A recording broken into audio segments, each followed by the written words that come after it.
تعالى أقولك ازاي تعملي مشروع صوابع زينب في البيت بطريقة ناجحة جدا. وعشان صوابع زينب لازم تتسقي بشربات ساقع جدا، فهنعمله هو الأول.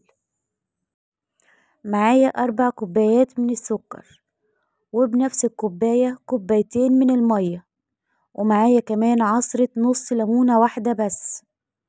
هبتدي أسوي الشربات لمدة 7 دقايق.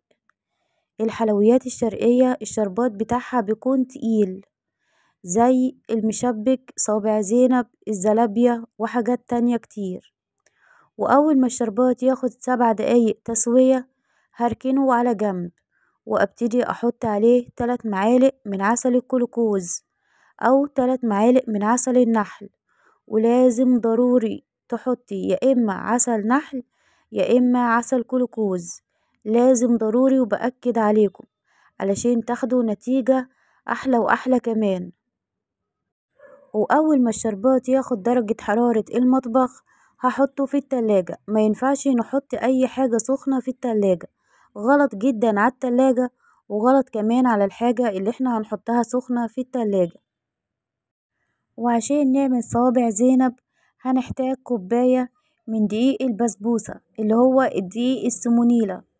معايا كمان معلقتين كبار من النشا، و3 كوبايات من الدقيق.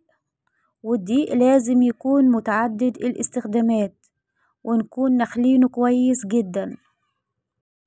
معايا كمان معلقتين كبار من السكر، ولازم تحطي معلقتين كبار من السكر علشان السكر هو اللي بيلون صوابع زينب وانتي بتقليها في الزيت. عشان يديلها لون حلو فحطي معلقتين كبار من السكر الحبيبات. معايا كمان رشة ملح بسيطة جدا، ومعايا كمان نص معلقة صغيرة جدا من الخميرة الفورية، ونص كوباية من السمن البلدي الدافية، أو نص كوباية من السمنة اللي هي الزبدة الصفرا يعني، ده يمشي وده يمشي. معايا كمان كيس من الفانيليا، يعني رشة بسيطة من الفانيليا يعني. وهنا بقى هنسمي الله، بسم الله الرحمن الرحيم، ونبتدي نبس العجينة كويس جدا. هنبتدي بقى عجن كويس جدا جدا جدا، عشان بعد كده مفيش عجين خالص. احنا دلوقتي لازم نبس العجينة كده لحد ما تبقى زي حبيبات الرمل كده. وبعد كده هننزل عليها بكوباية مية دافية، وهنبتدي نلم العجينة. خلاص احنا خلصنا مرحلة العجن، هنبتدي بقى نلم العجينة. مفيش عجن خالص، لو عجنتيها هتديكي عرق وهتبقى زيها زي العيش بالظبط. لكن احنا بنلم العجينة، وبأكد عليكم وحطوا تحت الجملة دي 100 خط، يدوبك بس كده بتلم العجينة لم كده بس مش اكتر. هبتدي بقى اغطيها لمدة 3 4 دقايق بس مش اكتر لو في الصيف. ولو في الشتاء هتسيبيها حوالي 10 دقايق بس مش اكتر. احنا بنريح العجينة مش بنخمرها خالص. وبعد كده هبتدي اقسم العجينة نصين، وهبتدي بقى اعمل زي دواير صغيرة كده. وبعد كده كل دايرة هعملها صباع لحد ما اخلص الكمية كلها بالشكل ده كده. والشوية اللي انا صبعتهم بدأت بصمتهم. وطريقة التبصيم دي سهلة جدا وبسيطة ومفيش اسهل منها خالص. هبتدي بقى انا هجيب قطعة العجينة اللي فاضلة دي واغطيها، وابتدي اجيب الصوابع اللي انا صبعتها دي وابتدي ابصمها. انا جبت بقى البصامة اللي عندي اللي هي القطاعة بتاعة الخضار، وجبت معايا كمان المبشرة. والمبشرة بصراحة عجبتهم قوي. بصوا بصوابعك ال4 كده وبتدوسي على على الصباع، بتفرديه فردة بسيطة وبعد كده بتلميه. بصراحة مفيش اسهل من كده ولا ابسط من كده، سهلة جدا وبسيطة وكمان جميلة جدا. عايزة اقول لكم كمان ان القطاعة والله كانت حلوة، كانت عجباني بصراحة. بس بقى عيالي عجبتهم اللي هي المبشرة عجبتهم قوي قوي.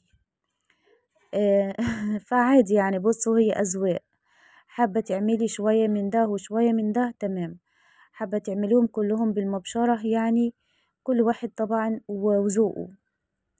هي في الأول وفي الآخر هي بتدي شكل بس مش أكتر، لكن يعني مش حاجة تانية يعني.